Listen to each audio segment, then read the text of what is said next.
tuturuan ko kayo ng very simple na milkshake. Kalimutan ko yung sasabihin.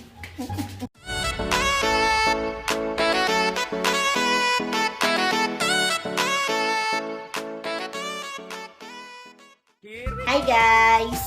Today medyo nag-crave tayo sa milkshake, kaya gagawa ako ng milkshake and i-share ko sa inyo kung paano gumawa ng very simple milkshake. So yung mga ingredients na kailangan natin, syempre yung milk, tapos yung shake na gusto kong gawin na flavor, yung strawberry. So ito yung gagamitin natin, frozen strawberries. Tapos kailangan din natin syempre ng ice cream na vanilla flavor lang.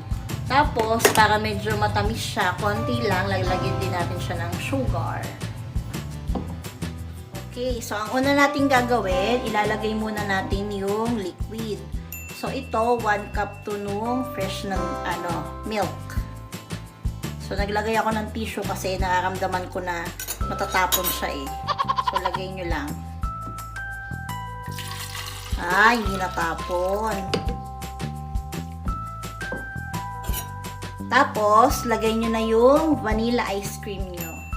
Ito, parang 5 tablespoon siya.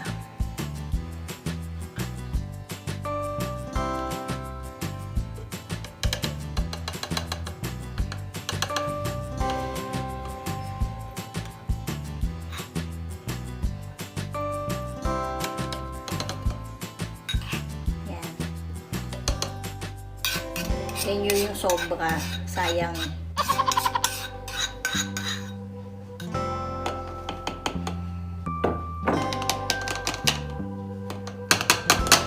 Ayaw.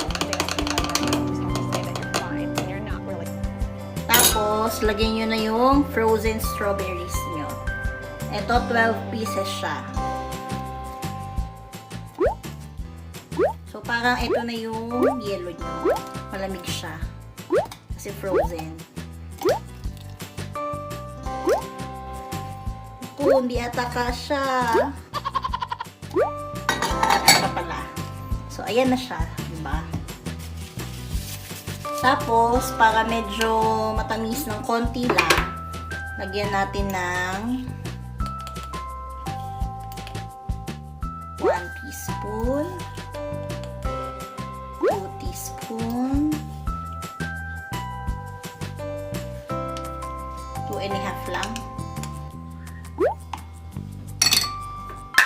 ng sugar. Okay? So, punasan nyo yung gilid.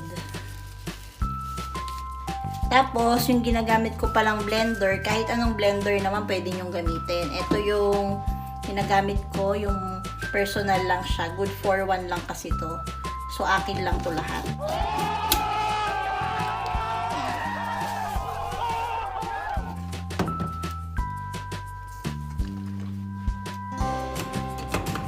Then, blend nyo na siya.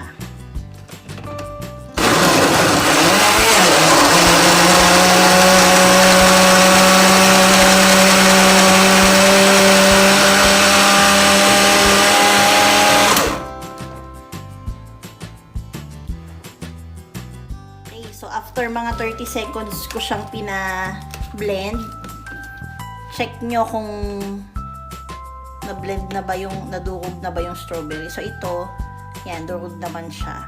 Kung makikita nyo, medyo malabnaw siya. Kung gusto nyo mas makapal siya or mas thick yung milkshake nyo, pwede nyo dagdagan yung strawberry. Sa akin, okay na to na medyo malabnaw siya. Tapos, salin nyo na siya sa baso nyo. Yan. O, diba? Magkano lang nagastos ko dito? Eh, kung bibili ako ng milkshake sa labas, kulang ang 150 ko. Ayan. Ito na ang finished product ng strawberry milkshake. Yun lang. Thank you for watching. Bye-bye!